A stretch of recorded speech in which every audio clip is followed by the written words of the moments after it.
നമ്മളെ ഓർമ്മിപ്പിക്കുന്ന ആൾക്കാരല്ല എൻ്റെ വീട്ടുകാർ. ഉം. എന്ത് പറ്റിയത്, പുതിയതായിട്ട് സംസാരമൊക്കെ മാറി വരുന്നു എന്ന് നമ്മളെ ഓർമ്മിപ്പിക്കും. ഓ. മനസ്സിലായി. അതുകൊണ്ട് തന്നെ ഞാൻ പറഞ്ഞു, എനിക്ക് ഇപ്പം എൻ്റെ ഈ മുട്ടുവേദന വന്ന് ഇപ്പം എൻ്റെ ഡോക്ടർ പറഞ്ഞു, ഒരു കാര്യം ചെയ്യും, ആ. നിങ്ങൾ കഴിയുന്നത് ഈ രണ്ട് കാലും കൂടെ ഇങ്ങനെ തൂക്കിയിട്ടിരിക്കരുത്, നീര് വരും. ആ. അപ്പോൾ ഒരു കാലിൻ്റെ മുകളിൽ ഒരു കാല് വെച്ച് ഉം. അങ്ങനെ ഇരിക്കൂ. ഉം. പക്ഷെ എൻ്റെ വീട്ടിൽ സമ്മതിക്കത്തില്ല. എന്ത് പറ്റി മക്കളെ, കാല് ഭാരമായിട്ട് തോന്നുന്നോ, എന്ത് പറ്റി കാലുമേ കാലിട്ടൊക്കെ ഇരിക്കുന്നതെന്ന് ചോദിക്കും. ഉം. എന്നാലും ആരും ഇല്ലാത്തപ്പോൾ ഞാനപ്പോൾ ഇത് യൂസ്ഡ് ആവുകയാണ്. ഉം. അപ്പോൾ അങ്ങനെയുള്ള നല്ല എഡ്യൂക്കേറ്റഡ് ആണ് എൻ്റെ അമ്മ. ഉം. പക്ഷെ എങ്കിലും പറഞ്ഞു തരുന്നൊക്കെ അങ്ങനെയുള്ള കാര്യങ്ങളാണ്. അപ്പം നമ്മുടെ പെരുമാറ്റത്തിൽ കുറച്ചൊരു കൂടുതൽ ഗൗരവമോ കുറച്ച് ഹാർഷായി പോയി കഴിഞ്ഞാൽ അങ്ങനെയൊന്നും സംസാരിക്കാൻ പാടില്ല എന്ന് എല്ലാവരും കൂടെ നമുക്ക് ഓപ്പോസിറ്റ് ആവും. ഓ. എല്ലാവരും, കുടുംബത്തിലുള്ള എല്ലാവരും എന്തു അയ്യോ അത് ഭയങ്കര മോശമായപ്പോൾ അങ്ങനെ സംസാരിച്ചത്. അപ്പം നമുക്ക് വല്ലാത്തൊരു അന്തരീക്ഷമാവും നമ്മുടെ വീട്ടിലെ. അപ്പൊ ചേച്ചിക്ക് അങ്ങനെ എപ്പോഴെങ്കിലൊക്കെ മാറ്റങ്ങൾ സംഭവിച്ചിട്ടുണ്ട്? അപ്പൊ അല്ല, അവരിങ്ങനെ ചിലപ്പോ നമ്മൾ മനുഷ്യരല്ലേ, അതെ. ചിലപ്പോ ചിലരുടെ നിരന്തരമായ ചില ചോദ്യങ്ങളോ പെരുമാറ്റമോ നമുക്ക് ഇഷ്ടപ്പെടാതെ വരുമ്പോൾ ആ. നമ്മൾ കുറച്ച് ഗൗരവക്കാരിയാവും, അല്ലെങ്കിൽ കുറച്ച് അങ്ങനെ ശ്രദ്ധിക്കാതെയൊക്കെ വരുമ്പോൾ അതെ. ഒരു മിനിറ്റ് മോളെ ഒന്ന് വന്നേ, എൻ്റെ അമ്മ അകത്തോണ്ട് അങ്ങനെ പെരുമാറരുത്. ഓക്കെ. ഇഷ്ടമുണ്ടോ ഇല്ലയോ, നമ്മളെ അന്വേഷിച്ച് അവർ വന്ന് സംസാരിക്കുകയാണ്. ഉം. അവർ പോകുന്ന അത്രയും സമയം വരെ ഒരു ചിരി മുഖത്ത് ഉണ്ടാവണം ഉം. എന്ന് ഓർമ്മിപ്പിക്കും. അപ്പോൾ നമ്മൾ വല്ലാതെ അപ്സെറ്റ് ആവും. ഓ. മനസ്സിലായില്ലേ? അപ്പോൾ നമ്മുടെ ഓപ്പോസിറ്റ് ഇരിക്കുന്ന ആൾക്കാരുടെ ഉം. മനസ്സിനെ വ്രണപ്പെടുത്താത്ത രീതിയിൽ പെരുമാറിയേ പറ്റൂ ഉം. എന്നുള്ളത് നമ്മളറിയാതെ നമ്മുടെ മനസ്സിൽ കിടക്കുകയാണ്. ഉം. അപ്പോൾ നമ്മൾ കുറച്ച് എന്തെങ്കിലും ഇപ്പം ഇപ്പോഴൊക്കെ എന്ന് വെച്ച് കഴിഞ്ഞാൽ, എനിക്ക് ഒന്നാമത്തെ കാര്യം ലൈഫിൽ അഭിനയിക്കാൻ ഒട്ടും അറിയാത്തത് കൊണ്ട് ഉം. ചില കുറേ കൂടുതൽ ഇറിറ്റേഷൻ ഒക്കെ വരുമ്പോൾ കുറച്ചങ്ങ് പ്രകടിപ്പിച്ച് പോകും അറിയാതെ. അതെ. പക്ഷെ ഇത് വെച്ച് കഴിയുമ്പോൾ ഞാൻ ഓർക്കും, എൻ്റെ അമ്മയും എൻ്റെ വീട്ടിലുള്ളവരും എല്ലാം ഓർക്കും, അവര് അയ്യോ ഇവരാരെങ്കിലും അവരോട് പറയൂ. പിന്നത്തെ കുറ്റബോധം മുഴുവൻ അതാണ്. പിന്നെ അവരെ ഒന്നും ഇങ്ങനെ പാച്ചപ്പ് ചെയ്തെടുക്കും. അതെ. പക്ഷെ ഞാൻ അങ്ങനെ പറഞ്ഞല്ല കേട്ടോ, ഇങ്ങനെയല്ല കേട്ടോ. ആ. പക്ഷെ നമ്മുടെ കുടുംബാന്തരീക്ഷം തന്നെയാണ് നമ്മളുടെ പല മാറ്റങ്ങൾക്കും കാര്യം. കാര്യം. ഓക്കെ. തീർച്ചയായിട്ടും. ഈ കൽപ്പന ചേച്ചി രഞ്ജിനി ചേച്ചിയായിട്ട് എനിക്ക് നല്ല അടുപ്പമുണ്ട്. നല്ല ഉർവശി ചേച്ചിനെ ഞാൻ ആദ്യമായിട്ട് ഇങ്ങനെ മീറ്റ് ചെയ്യണത്. പക്ഷെ ഒരുപാട് ഷോസും കാര്യങ്ങളൊക്കെ ആയിട്ട് കൽപ്പന ചേച്ചിയുടെ ഒക്കെ ഒരുപാട് ചെയ്തിട്ടുള്ളതുകൊണ്ട് എപ്പോഴും ഇങ്ങനെ വിശേഷങ്ങളും കാര്യങ്ങളും അപ്പോഴൊക്കെ ചേച്ചിയാണ് ഞങ്ങളുടെ ഇടയിൽ. എപ്പോഴും അതിനിടയിൽ ഉർവശി എന്നുള്ള പേര് പറയാതെ പോവേയില്ല. എപ്പോഴും ഇങ്ങനെ പറയും. ഈയിടെയും കൂടെ രഞ്ജിനി ചേച്ചിനെ ഞാനൊരു ഇന്റർവ്യൂ കൂടെ ചെയ്തിരുന്നു. അപ്പോൾ ഈ നിങ്ങൾ എല്ലാവരും എന്ന് പറയുമ്പോഴും നിങ്ങൾക്ക് എല്ലാവർക്കും ഒരു വല്ലാത്തൊരു ചാമുണ്ട് ചേച്ചി. നിങ്ങൾ 3 പേരിലും നമ്മളെ എല്ലാവരും ഇപ്പോഴും ഇഷ്ടം വെക്കുന്നതിൽ ഒരു വല്ലാത്തൊരു മാജിക് പവറാണ്. ഞാൻ എന്നോട് എപ്പോഴും ആലോചിക്കും, നിങ്ങളുടെ ബ്ലഡ് എടുത്ത് വേറൊരാൾക്ക് കൊടുത്താലും ഇതിങ്ങനെ തന്നെ കിട്ടും. നിങ്ങൾ എല്ലാവർക്കും ഇതേപോലെ ചിരിച്ച മുഖത്തോടെ ഇരിക്കാനും മറ്റുള്ളവരെ ചിരിപ്പിക്കാൻ എന്നൊക്കെ പറയുന്നത് ഒട്ടും തന്നെ ഈസി ആയിട്ടുള്ള ഒരു കാര്യമല്ല. പക്ഷെ നിങ്ങൾ എത്ര ഈസി ആയിട്ടാണ് മറ്റുള്ളവരെ ചിരിപ്പിച്ചുകൊണ്ടിരിക്കുന്നത്. അതൊക്കെ ആ ഒരു some magic power runs in the blood എന്നൊക്കെ പറയുന്നത്. അത് എൻ്റെ അമ്മ തന്നെയാണ് അതിന്റെ കാരണം. അച്ഛനും വളരെ സരസനായിരുന്നു, കലാകാരനായിരുന്നു. രണ്ടുപേരും ആർട്ടിസ്റ്റ് അല്ലേ. അറിയാം. അപ്പൊ അത് തന്നെയാണ് ബേസ്. പക്ഷെ അമ്മ എപ്പോഴും ചിരിക്കാനും ചിരിപ്പിക്കാനും ഇഷ്ടമുള്ള ആളായിരുന്നു. ഇപ്പോഴും അത് തന്നെയാണ്. നമ്മളൊക്കെ ഇങ്ങനെ എല്ലാവരും കൂടി ഇരുന്ന് ഗൗരവത്തിൽ സംസാരിക്കുന്നത് എൻ്റെ അമ്മയ്ക്ക് ഇഷ്ടമല്ല. എന്തെങ്കിലും കുറച്ച് ഭയങ്കര ഗൗരവമുള്ള ഈ കരച്ചിൽ പടങ്ങളൊന്നും എൻ്റെ അമ്മ കാണത്തില്ല. ആണോ? മക്കളെ മാറ്റത്, ആ ചാനൽ മാറ്റുക, അല്ലെങ്കിലേ ഉണ്ട് നമുക്ക് പ്രശ്നങ്ങൾ, ഇത് കരഞ്ഞുകൊണ്ടിരിക്കാൻ വയ്യ. ഉള്ളൊഴുക്ക് കണ്ടിട്ടില്ല എൻ്റെ അമ്മ, കലശേച്ചി കണ്ടിട്ടില്ല, എൻ്റെ വീട്ടിൽ ആരും കണ്ടിട്ടില്ല. അങ്ങനെയുള്ള എൻ്റെ സിനിമകളും കാണത്തില്ല. അങ്ങനത്തെ ഒരു പ്രശ്നമുണ്ട്. അപ്പൊ അമ്മയ്ക്ക് റെസ്ലിംഗ് കാണത്തില്ല എൻ്റെ അമ്മ. എൻ്റെ അമ്മ പറഞ്ഞ് മനസ്സിലായിരുന്നു, ബ്രദേഴ്സൊക്കെ അതൊക്കെ ഒരു അവര് കറക്റ്റായിട്ട് റിഹേഴ്സൽ ചെയ്തിട്ട് അമ്മ ചെയ്യുന്നത്. അതൊന്നും അവർക്ക് അങ്ങനെ നോവത്തൊന്നുമില്ല. അതെല്ലാം അവർ പ്രാക്ടീസ് ചെയ്യണത്. വേണ്ട വേണ്ട വേണ്ട, മനുഷ്യൻ കൂടെ അടിച്ച് ചാവുന്നത് കാണാൻ വയ്യ, അവൻ നെറ്റിന്റെ മുകളിൽ കയറി താഴെ അവൻ്റെ നെഞ്ചത്തോട്ട് ചാടുന്നു, വേണ്ട എനിക്ക് കാണുകയോ വേണ്ട എന്ന് പറയും. അപ്പൊ അത്രയും ഒരു പോസിറ്റീവ് അറ്റ്മോസ്ഫിയർ ഇഷ്ടപ്പെടുന്ന ഒരാളാണ് എൻ്റെ അമ്മ.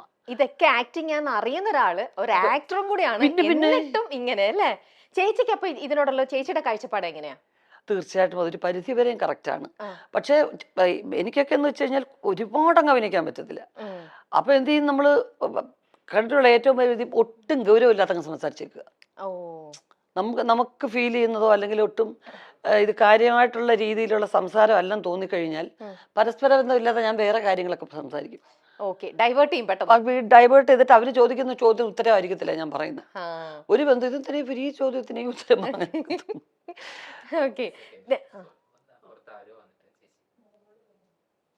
വന്നിട്ടുണ്ടോ? മക്കളെ ഓടിവാടാ, അമ്മയുടെ കുഞ്ഞാണ്ട. മക്കളെ രമ്യ ചേച്ചി അറിഞ്ഞൂടെ?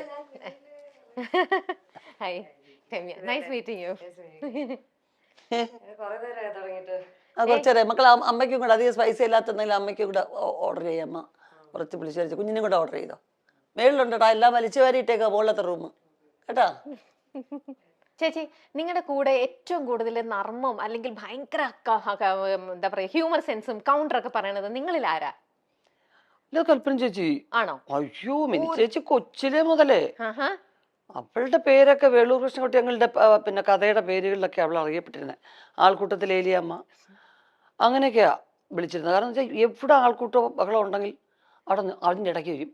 എന്താ നിങ്ങളെ കാര്യം എന്നിട്ട് ന്യൂസ് എത്തിക്കാനാ. ആഹാ. ഓ എന്നിട്ട് വണ്ടി ഇടിച്ചപ്പോ എന്തോ പറ്റി എല്ലാത്തിനും പറഞ്ഞിട്ട് പോപ്പുലർ ആയിരുന്നു കൽപ്പന ചേച്ചി ഇപ്പൊ തീരെ കൊച്ചില്.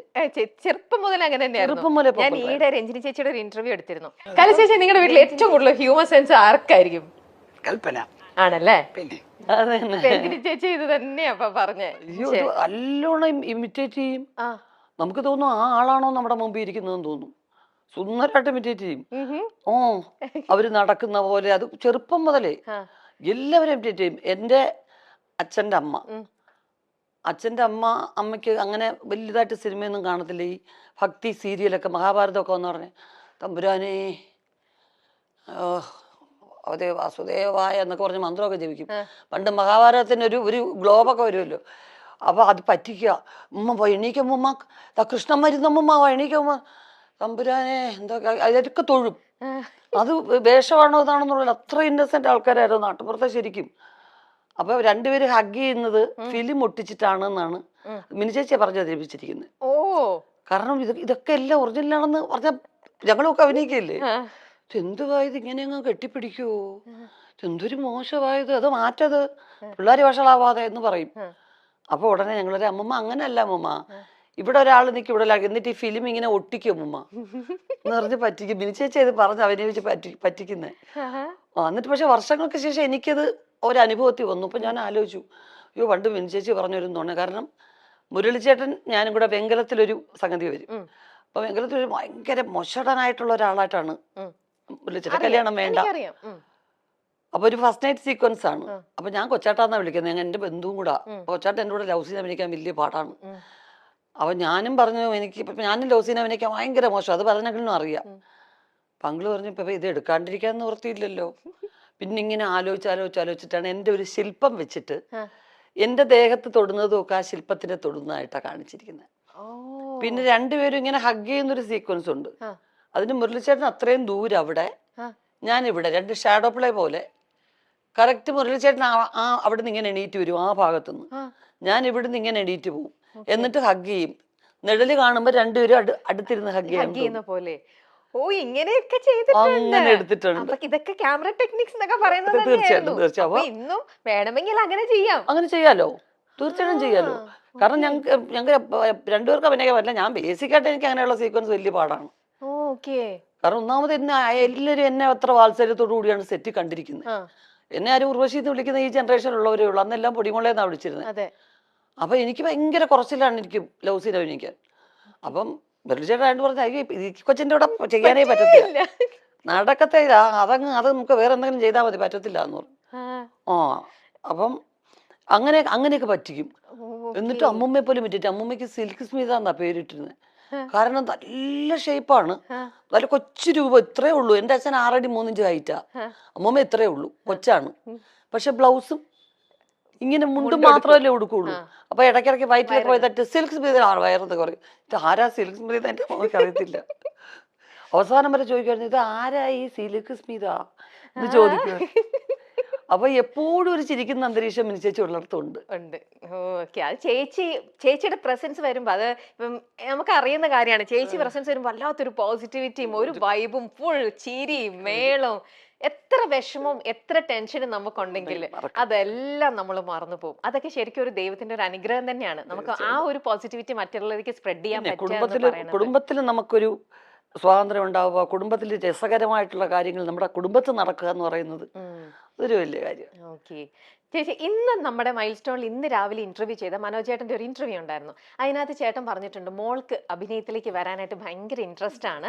അപ്പൊ അത് വേണ്ടിയിട്ട് ഞാൻ അവൾക്ക് വേണ്ടിയിട്ട് വനിതയിൽ വിളിച്ചിട്ട് ഒരു ഫോട്ടോ ഷൂട്ട് ഞാൻ അറേഞ്ച് ചെയ്ത് കൊടുത്തു എന്നൊക്കെ പറഞ്ഞു. ഇപ്പോ നമ്മുടെ ഈ വിമർശകരും ഒരുപാടുണ്ടല്ലോ. നമ്മുടെ ഇന്നത്തെ നിങ്ങൾ എന്ത് അനങ്ങിയാലും മിണ്ടാതിരുന്നാലും എന്തിനും എല്ലാത്തിനും വിമർശിക്കുന്ന സമൂഹവും ഉണ്ട് നമ്മുടെ കൂടെ. ഇപ്പൊ പറയുന്ന എല്ലാവരും യൂഷ്വലി യൂസ് ചെയ്യുന്ന ഒരു വേർഡാണ് നെപ്പറ്റിസം എന്ന് പറയുന്നത്. അച്ഛന്മാര് ഫീൽഡിൽ നിൽക്കുമ്പോൾ മക്കൾ അതിനകത്തേക്ക് സ്വാഭാവികമായിട്ട് വരും. എന്താ ഡോക്ടേഴ്സിന്റെ മക്കളും ഡോക്ടേഴ്സ് ആവുന്നുണ്ട്, ടീച്ചേഴ്സിന്റെ മക്കൾ ടീച്ചർ ആവുന്നുണ്ട്. പക്ഷെ സിനിമയിൽ ഇപ്പൊ നമ്മൾ കൂടുതലായിട്ടും സിനിമയിലുള്ളവരുടെ ഒക്കെ മക്കള് ഇതിലിപ്പോ സജീവമായിട്ട് ഇപ്പൊ ഒരുപാട് പേരെ നമുക്ക് എണ്ണത്തിൽ ഉണ്ട്. അതുകൊണ്ട് തന്നെ സോക്കോൾഡ് ഇപ്പൊ എല്ലാവരും പറഞ്ഞത് നെപ്പോ കിഡ് എന്ന് പറഞ്ഞിട്ട് നെപ്പോ കിഡ്സ് എന്നുള്ള ഇതിലേക്ക് വരുന്നു. ചേച്ചിക്കും ഇപ്പം നിങ്ങളുടെയും മകള് ഇതിലേക്ക് വരികയാണെന്നുണ്ടെങ്കിൽ ഇത്തരത്തിലുള്ള വിമർശനം മറ്റേ സൈഡിൽ നിൽക്കുകയും ചെയ്യുമ്പോൾ ചേച്ചി ഇതിനെ എങ്ങനെ കാണുന്നത്? എനിക്ക് അവളെ കൊച്ചിലേ മുതലേ ഒരു ഫോട്ടോയ്ക്ക് പോലും നിർത്തുന്ന ഇഷ്ടം ഉണ്ടായിരുന്നില്ല. ഞാൻ മാത്രമേ ഉള്ളൂ വീട്ടിൽ അങ്ങനെ വേണ്ട അവള് പഠിക്കണം, എനിക്ക് പഠിക്കണമെന്ന് വലിയ ആഗ്രഹമായിരുന്നു. അപ്പോൾ അവള് പഠിക്കാൻ നല്ല മിടുക്കിയായിരുന്നു. അപ്പോൾ അത് +2 ഒക്കെ കഴിഞ്ഞ് 85% ഉള്ള മാർക്ക് ഒക്കെ എടുത്ത് പഠിച്ചു കഴിഞ്ഞ് അവള് ബാംഗ്ലൂർ ഹോസ്റ്റലിൽ ചേർന്നാണ് കോഴ്സ് പാസ്സാവുകയൊക്കെ ചെയ്തത്. അപ്പോൾ ഞാൻ പറഞ്ഞു ജോലി, നിന്റെ പഠിത്തത്തിനുള്ളൊരു ജോലി നീ ചെയ്ത് ആ ശമ്പളം പറ്റി അതിനകത്തുനിന്ന് സ്വന്തം ചെലവിൽ കാര്യങ്ങളൊക്കെ നടത്തി പൈസയുടെ വില അറിയണം. അല്ലെങ്കിൽ ഒരു സെലിബ്രിറ്റി കുട്ടിയായിട്ട് മാത്രം വളർന്നാൽ ശരിയല്ലല്ലോ. പക്ഷെ അവൾ അക്ഷരം പ്രതി അനുസരിച്ചു. പിന്നെ ഡബ് സ്മാഷും അതും ഇതും ഒക്കെ എല്ലാം ശിവൻചേട്ടനാണ് പ്രോത്സാഹിപ്പിക്കുന്നത്. എപ്പോഴും കൂടുതൽ ഇത് അതെന്താ നിനക്ക് അങ്ങനെ, ഓക്കെ ഇങ്ങോട്ടാണ് വരാൻ ഇഷ്ടം എന്ന് പറഞ്ഞാൽ അപ്പം എല്ലാ കാര്യങ്ങളും കമ്മ്യൂണിക്കേറ്റ് ചെയ്യുന്ന കൂടെ അവിടെ ചാച്ചാ ഞാൻ ഒരെണ്ണം അയച്ചിട്ടുണ്ടെന്നാ ഒന്ന് കാണണേ, എന്നിട്ട് അമ്മയെ ഒന്ന് കാണിച്ചു നോക്ക് എന്ന് പറയും. അപ്പൊ ഞാനിത് വലിയ ശ്രദ്ധിക്കുന്നതായിട്ട് ഭാവിക്കത്തൊന്നുമില്ലായിരുന്നു. പക്ഷെ അവള് ഹ്യൂമർ നല്ലോണം ചെയ്യും. മിനിച്ചേച്ചിയുടെ ഹ്യൂമർ അവൾക്ക് കിട്ടിയിട്ടുണ്ട്. ബ്ലഡിലല്ലേ അത് എനിക്ക് അതാണ് എനിക്ക് ഞാൻ അകറ്റി തന്നെ വെച്ചു. കാരണം ഹ്യൂമർ പെർഫോം ചെയ്യാനാണ് ഇഷ്ടം. എന്റെ ഹ്യൂമർ സീൻസ്, മിനിച്ചേച്ചിയുടെ ഹ്യൂമർ സീൻസ്, ദിലീപിന്റെ ഇതൊക്കെയാണ് ഡബ് സ്മാഷ് എടുക്കുന്നത്.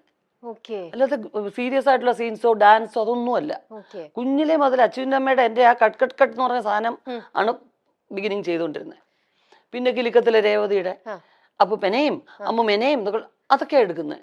കൊച്ചിലെ ഞാൻ പിന്നെ അവളെ ഉറക്കാനും അവളെ എന്റർടൈൻ ചെയ്യിക്കാനും എടുക്കുന്നത് കിലുക്കത്തിലെ രേവതിയുടെ ഡയലോഗ്സാ. കൊരങ്ങിന് വേണോ അതൊക്കെ ഞാൻ അഭിനയിച്ച് കാണിക്കണം. അപ്പൊ അപ്പം മുതലേ എനിക്കറിയാം ഇവൾക്ക് ഹ്യൂമറിനോടാണ് താല്പര്യം കൂടുതൽ. പിന്നെ വീട്ടിലെപ്പോഴും തമാശ പറയുന്ന ആൾക്കാരല്ലേ. അപ്പൊ എന്നോട് പറഞ്ഞപ്പോ ഞാൻ പറഞ്ഞു ജോലിയൊക്കെ ചെയ്തിട്ടാട്ടെ എന്ന് പറഞ്ഞു. ജോലി ചെയ്തു, ശമ്പളമൊക്കെ വാങ്ങിച്ചു.